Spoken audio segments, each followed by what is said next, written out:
Hello, ladies and gentlemen, and I hope you're having a wonderful, great day. Well.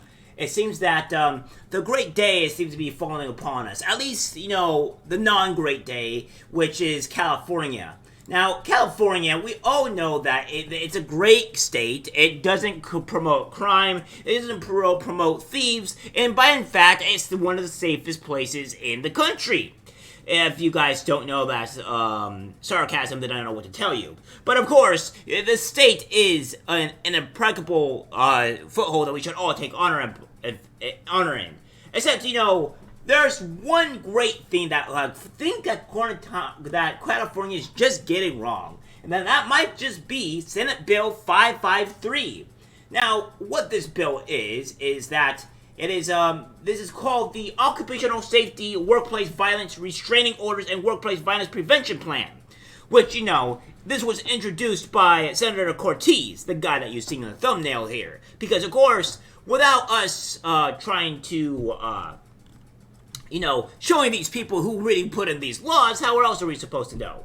So we have this here, that the Senate Bill 553 is amended Cortese Occupational Safety, Workplace Violence Restraining Orders, and Workplace Violence Prevention Plan. Says, existing law authorizes any employer whose employees have suffered unlawful violence or credible threat of violence from any individual that can reasonably be constructed to be carried out or to have been carried out at the workplace to seek a temporary restraining order and an order after hearing on behalf of the employees and other employees at the office as described.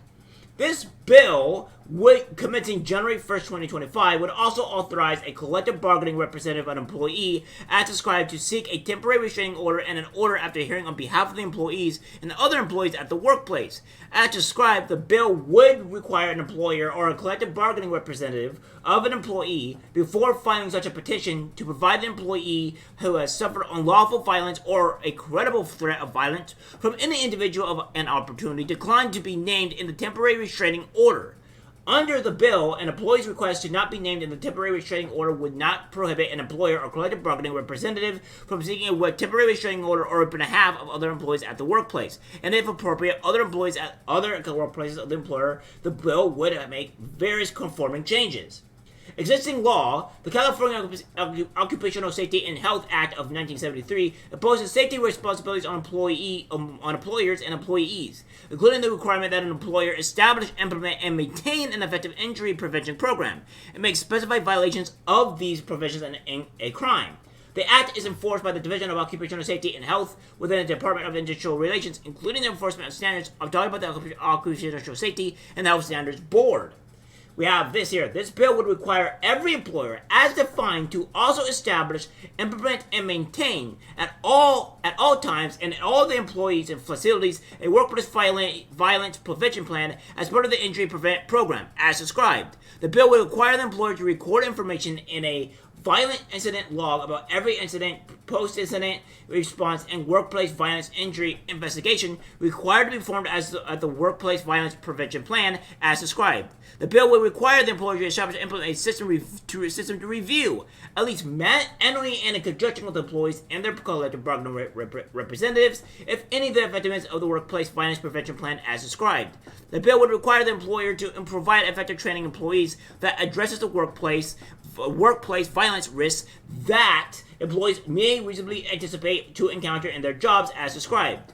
The bill would require records of workplace violence hazard identification, evaluation, and correction to be created and maintained in accordance with specified law, such as provided. The bill would provide that an employer shall not prohibit an employee form and shall not take punitive or retaliatory action against an employee for seeking assistance and intervention from local emergency services or law enforcement when a violent incident occurs. Because this bill would expand the scope of a crime, the bill would impose a state-mandated local program.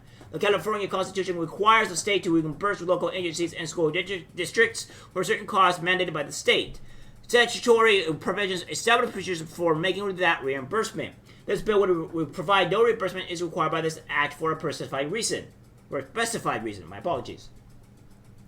So, this is a bill that's been introduced, such as in February of, 2023. And this is still ongoing, right? But this is what they want. They want to allow the ability to rob businesses without any consequence at all. And unfortunately for them, this bill is having a massive amount of pushback against the Californian people, which rightfully so, because their businesses are at threat. Take a look. Behind the bill intended to prevent workplace violence did not receive a warm welcome from this group protesting on the Capitol steps. This bill, in essence, should be called Retail Business Killer Bill SV 553. So we would... A crowd of about 200 small Northern California business owners, from gas stations to convenience stores, say SB 553 does not protect them.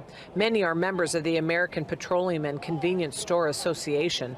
Cortese says the bill would establish a new baseline of workplace violence prevention standards, such as documenting every crime and how it was handled by employees. You're not the problem, you're the victims of a big spike in property crime and theft crime and criminal activity in your areas. Cortese. Now, Dave Cortese, which is your full name, Senator Dave Cortese, I wonder why that is. Maybe because it's your group of people, your administration, your abhorrent policies that is allowing this. You are allowing DAs to not punish criminals, let them out early, and now the public have to suffer against your other terrible policies. That's the reason why we're being victims. And the fact that you're not giving the people the right to defend themselves, especially the businesses, is absolutely asinine.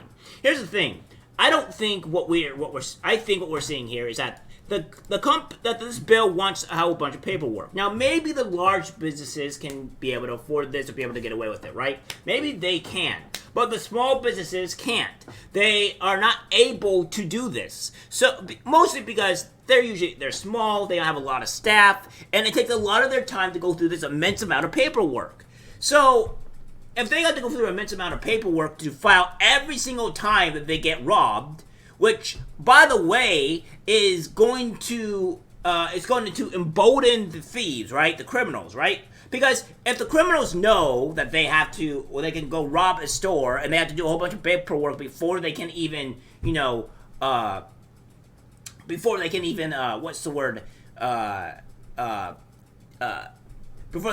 store can even act, then this makes it to where they're going to rob that store over and over and over again, producing more paperwork for the small business owner, and they can't even do anything about it because every single time this incident happens, they have to just keep on doing this paperwork. And it's going to completely destroy the businesses. Completely. And once they know that the people that are trying to defend their business or what have you are completely illegally, they cannot stop you, that's going to be like, oh, really? We can just go in for free and steal? Well, by all means, golly, that's what we're going to do. And it's just going to make everything worse for everyone else involved. And yes, Dave Cortese, your people, your DAs, your administration, your policy has allowed this to happen. He says the bill recognizes the need for shoplifter training and that some stores may need security, but the business owners say that should not fall on them. We would have appreciated if you had consulted the retailers when you prepared this bill. This bill misses the representation of the retailers, and retailers, the small business owners, are the backbone of United States of America's economy. It's my own regulars that are starting to do it now because they're not afraid of the law. Sumanjit Sahota owns a Natoma store and says something needs to be done, but this bill isn't the way to go. I'm here today trying to change this rule to let our government know that us small business owners are no longer going to be small business owners if they keep allowing this. At the state capitol, Michelle Bandur, KCRA 3 News.